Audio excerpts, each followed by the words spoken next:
Maka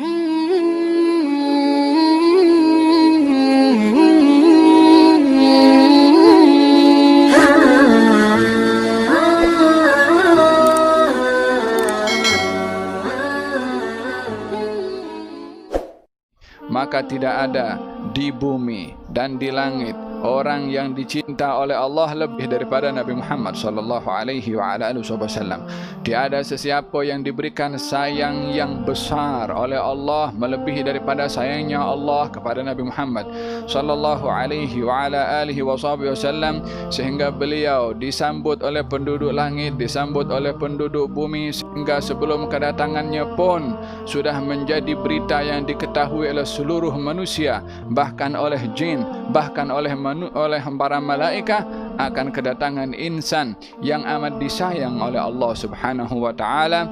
Oleh sebab yang demikian, kecintaan kepada baginda Rasulullah adalah hakikat kecintaan kepada Allah. Tidak sempurna iman seseorang kalau tidak mencintai kepada Nabi Muhammad sallallahu alaihi wa alihi wasallam. Ahibbullah lima yaghdukum bihi min ni'amih wa ahibbuni li hubbillah wa ahibbu ahla baiti li hubbi. Cintailah Allah karena Allah memberi nikmat kepada kamu. Wa ahibbuni li hubbillah. Cintailah aku karena Allah. Maksudnya adalah ada dua makna. Disebabkan wa ahibbuni li hubbillah, cintailah aku karena cintanya Allah kepada aku, maka kamu mesti cinta kepada aku. Dan juga dikatakan wa ahibbuni li hubbillah, cintailah aku karena aku cinta kepada Allah, supaya kita digalakkan mencintai orang yang cinta juga kepada Allah Subhanahu wa taala. Seperti mana di dalam hadis dinyatakan, ya Allah, aku mohon kepada Engkau cinta kepada Engkau dan cinta orang yang cinta kepada Engkau. As'aluka hubbaka wa hubba man yuhibbuka. Aku minta kepada Engkau ya Allah cinta kepada Engkau dan cinta kepada orang yang cinta kepada Engkau. Terhimpun kepada baginda Rasulullah sallallahu alaihi wasallam dua perkara: dicintai oleh Allah dan cinta kepada Allah Subhanahu wa taala. Oleh sebab yang demikian, kecintaan kepada baginda Rasulullah sallallahu alaihi wasallam adalah penyambung hubungan cinta kepada Allah Subhanahu wa taala. Maka dalam cintanya Allah kepada baginda Rasulullah yang diterjemahkan dengan cintanya ramai makhluk kepada baginda Rasulullah, khususnya yang hidup di zaman Nabi daripada kalangan para sahabat, maka kita ingin melihat bagaimana cintanya Nabi sallallahu alaihi wasallam kepada umatnya. Rasa cinta dan sayangnya Nabi kepada umat ini mempunyai implikasi yang dalam kepada umat tersebut, bagaimana berusaha membalas cinta Nabi Muhammad sallallahu alaihi wa ala alihi wasallam.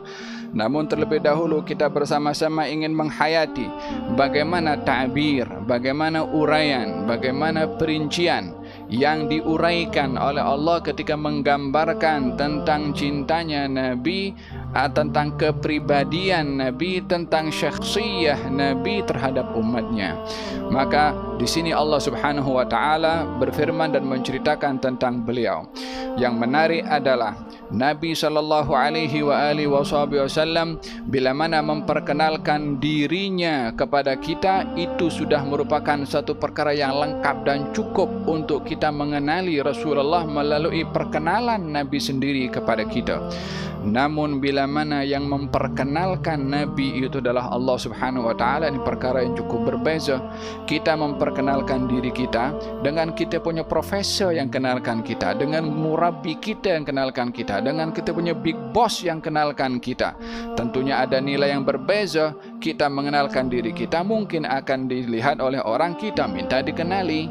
Tetapi kalau orang lain yang hebat, yang mulia, yang tersanjung, yang ada kedudukan memperkenalkan tentang kita, sebelum apa-apa kita sudah berbunga-bunga terlebih dahulu. Apa sebabnya? Orang yang hebat tu akan perkenalkan kita kepada orang lain. Bayangkan kalau diperkenalkan oleh seorang raja, kita sebagai rakyat umpamanya diperkenalkan oleh seorang raja, ini fulan begini, raja yang kasih kenal kita kepada orang lain. Apa agaknya kedudukan orang itu pada si raja tadi? Tentu bukan sembarang orang, bukan calon-calon orang biasa, sampai raja sendiri perkenalkan kepada rakyatnya. Ini adalah satu kedudukan tersendiri. rakyat itu kepada rajanya. Ini dalam kehidupan kita manusia ada berlaku hal yang sedemikian sehingga orang menilainya pun juga berbeza. Apatah lagi kalau memperkenalkan adalah Allah Subhanahu wa taala yang menciptakan raja, yang menciptakan rakyat jelata, yang menciptakan alam semesta ini, memperkenalkan Nabi Muhammad sallallahu alaihi wa ala alihi wasallam untuk memberitahukan ini bukan sembarang orang, bukan calang-calang orang, sampai Rabbul Alamin Subhanahu wa taala memperkenalkan baginda Rasulullah melalui firman-firman.